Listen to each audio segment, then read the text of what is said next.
बाड़मेर, राजस्थान। उपखंड मुख्यालय सैडवा में आज साधारण सभा की बैठक आयोजित की गई, जिसमें चौहटन विधानसभा के विधायक आदुराम मेघवाल ने शिरकत की। बैठक में उन्होंने भाजपा सरकार के मैनिफेस्टो में शामिल विकास कार्यों की प्रगति का जायजा लिया और इन कार्यों को और अधिक प्रभावी तरीके से लागू करने पर जोर दिया। ग्रामीणों की समस्याओं पर चर्चा। विधायक मेघवाल ने बैठक के दौरान ग्रामीणों की समस्याएं सुनी।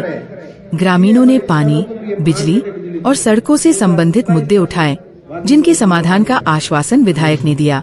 सरपंच पर नाराजगी। बैठक के दौरान विधायक ने सैडवा ग्राम पंचायत द्वारा सुलभ शौचालय का निर्माण न कराए जाने पर नाराजगी जाहिर की। उन्होंने स्वच्छ भारत मिशन के तहत इस कार्य को प्राथमिकता देने की बात कही और कहा कि इस दिशा में बाधा बनने वालों को जल्द समझाया जाएगा। उन्होंने ये भी कहा कि स्वच्छता अभियान को रुकावटों के बावजूद जारी रखा जाएगा, ताकि लोगों को किसी प्रकार की असुविधा का सामना न करना पड़े। विशेष बातचीत। हमारे संवाददाता ओपी यादव से बातचीत में विधायक आदुराम मेघवाल ने कहा कि जनता की समस्याओं को हल करना उनकी प्राथमिकता है। उन्होंने ये भी स्पष्ट किया कि सरकार की योजनाओं को धरातल पर पूरी ईमानदारी से उतारने का प्रयास जारी रहेगा।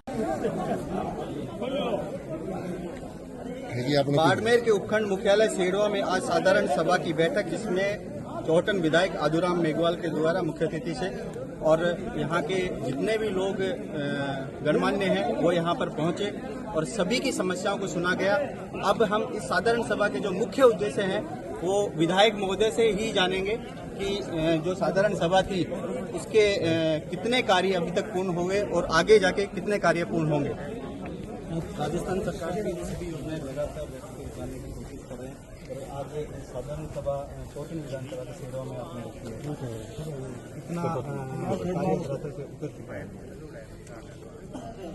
राजस्थान के यशस्वी मुख्यमंत्री जी ने 2024 और 25 के अंदर बजट के अंदर जो घोषणाएं की थी, चौहटन विधानसभा के अंदर जो घोषणाएं धरातल के ऊपर उतर चुकी है, काम शुरू है और आने वाले समय के अंदर मैं ये कह सकता हूँ 2027 तक, अभी 1 वर्ष के अंदर हमारे किसानों को बिजली की आंख मिचौली देखनी पड़ी, परेशानी देखनी पड़ी।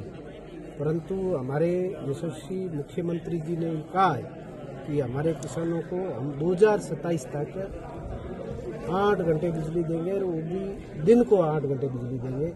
तो 2027 तक हमारा पनौरिया का जेसेस 132, हमारा किटोरिया का जेसेस 220 और हमारा बासड़ाऊ का जेसेस 2024 और 25 में मुख्यमंत्री जी ने जो घोषणा की थी, जमीन अलॉटमेंट हो चुकी है, उसका भी बहुत जल्दी कहीं काम शुरू करा है। ये तीनों जेसेस हमारे बनकर तैयार हो जाएंगे। 220 का लंबे समय तक जो है, ये घोषणा के बाद में इसका काम शुरू नहीं हुआ। उस काम लगभग 10 वर्षों से इसकी घोषणा पहले वाली सरकार में हो चुकी, परंतु उसका काम कहीं नहीं शुरू हुआ। हमारे मुख्यमंत्री जी ने, मैंने जो है व्यक्तिगत मुख्यमंत्री जी से मिला और निवेदन किया, तो ये 220 का भी काम शुरू हो गया है। 2027 तक मैं ये मानता हूँ कि हमारा ये तीनों जैसे इसका काम पूर्ण हो जाएगा।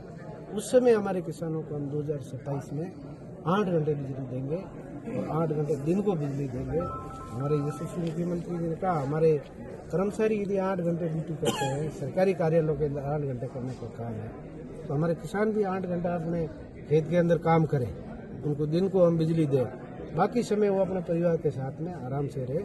आने वाले समय के अंदर और भी जो है बिजली की जो खपत होगी, उसको लेकर नया जो अभी बजट आ रहा है उस पर भी हमने प्लान बनाया है कि हमारे किसान जो है, हमारे अन्नदाता है, हमारे जो किसान हैं, उनको किसी भी तरह की कोई तकलीफ नहीं हो, बिजली समय पर मिले, उनको पढ़ने के लिए स्कूल उनके बच्चे कहीं स्कूल के अंदर पढ़ाई में चिकित्सा की अच्छी कहीं सुविधा हो।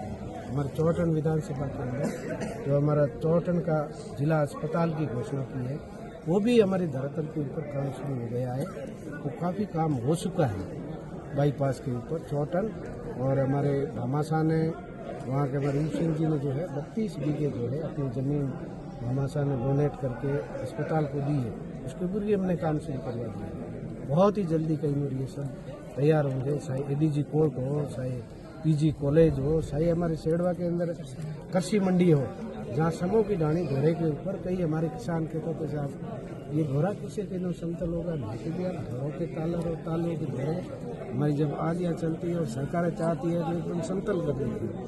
तो ये सरकार है, सरकार संवेदनशील है और सरकार मैं ये कहता हूँ ये पहले मुख्यमंत्री है जिन्होंने आज तक जो है 75 वर्षों के अंदर जिन्होंने ऐसी कई जातियाँ हैं जो विमुक्त है, जो अर्ध घुमंतु है, घुमंतु है, उनकी आज तक किसी मुख्यमंत्री ने उनके बारे में चिंता नहीं की। तो मैं धन्यवाद दूंगा हमारे यशस्वी मुख्यमंत्री जी को, जिन्होंने उन लोगों को भी जहाँ पंचायतों के अंदर